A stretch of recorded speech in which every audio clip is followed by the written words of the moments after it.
The overseas territories are steeped in the history of exploration, and nowhere more so than the Falkland Islands.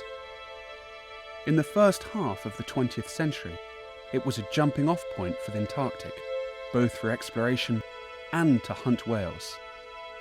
The whalebone jaw arch outside the cathedral in Stanley is a testament to how important whaling was in the Southern Ocean. I'm here to meet Jimmy Smith, who has both explored the Antarctic wilderness and hunted the great whales in his long career. First, I asked him about another famous explorer who passed this way, Ernest Shackleton. When you grew up in the Falklands, Yeah. did you know anyone that had met Shackleton? The early At generations? school we given lessons on Shackleton, because when Shackleton first came down this way to go south, Yep. he lived in Government House, where now South Georgia office is.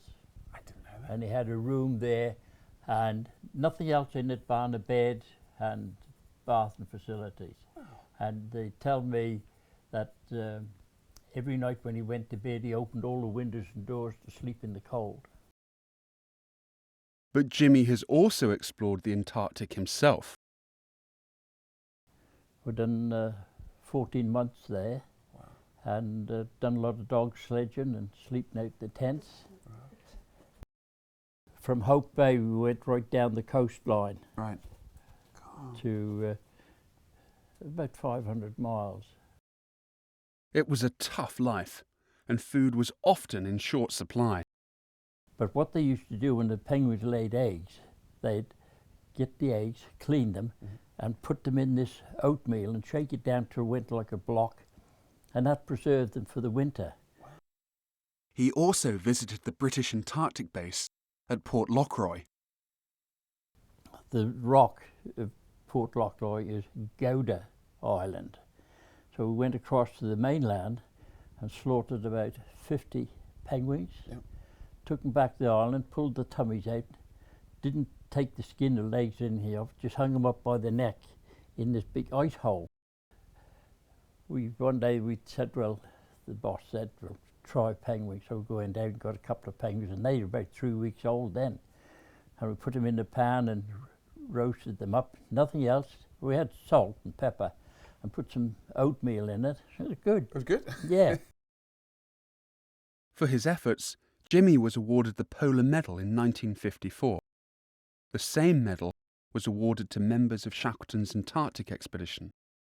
And there's only three Falkland Islanders that's got polar medals. That's amazing. Yeah. Later, Jimmy found work at the whaling stations on South Georgia, places like Grytviken and Leith Harbour, where life could be just as tough. Thousands of whales were slaughtered each year for their oil and to make many products. The enormous oil tanks are testimony to the scale of the industry. And some still leak the remnant oil from the last whales that were killed and processed here in the 1960s.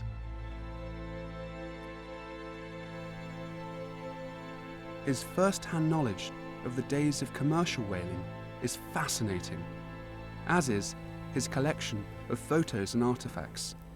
That's all Grytviken. That's as it is now, more or less. Yeah. Well, once you get ashore and get your job, that they tell you what to do, where you to work and everything. And you meet up with other fellows, Norwegians, maybe Dutch and Danes, and Englishmen, Shetlanders. And you got together and you worked together, and that's how you got on. They all a good crowd.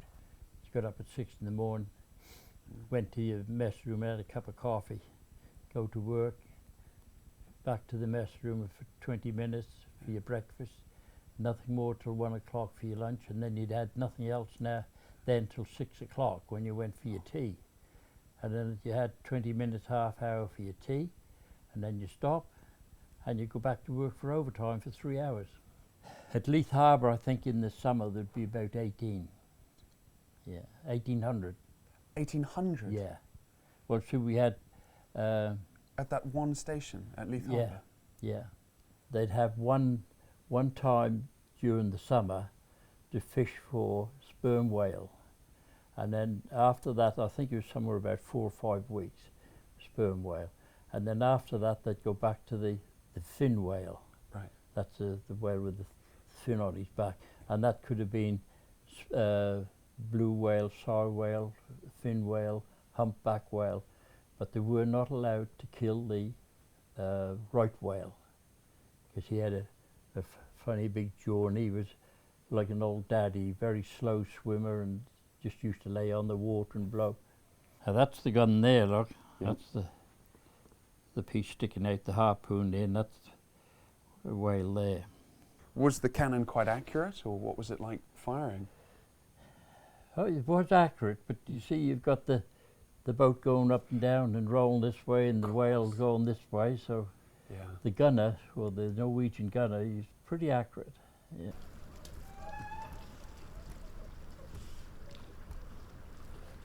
And the gunner, he'd be standing like this, holding this thing, and he'd be turning this way and up and down. And then he'd be watching, and he'd get it finer this way and that way.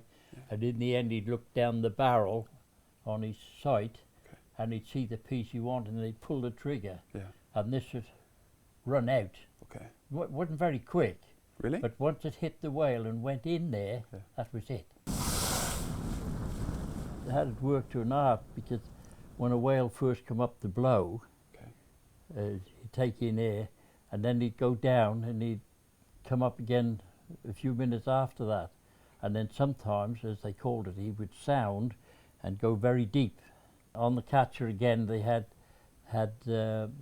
electric thing, which was used during the Second World War, ASDIC. Okay. And if there was a submarine down there, this ASDIC would go to it, and it'd go ping, ping. So they put them on the whale boats. So when the whale was down, they'd switch this lot on, and they'd say, well, the whale's down 20 fathoms, because you could hear the ping. Wow. And as he come up, the ping would come up. And they say, well, the whale's ahead, or the whale's 10 degrees to starboard, or something like that. So they'd go that way. Poor old chap didn't have any chance. No. In the later days of whaling, huge factory ships were built that could process whales at sea. That's Summer Salvation ship. That's the big hole where they used to take the whale in through. Gotcha. Firstly, it would be tied behind the ship here on big ropes, and on the island it'd be onto a big float and left there until they was ready for it on the island to cut up. But it used to be dragged in by the tail, and as it went up into the ship, all this way up, the man would jump on top of it at the tail and put his knife in and just go like that and cut the blubber.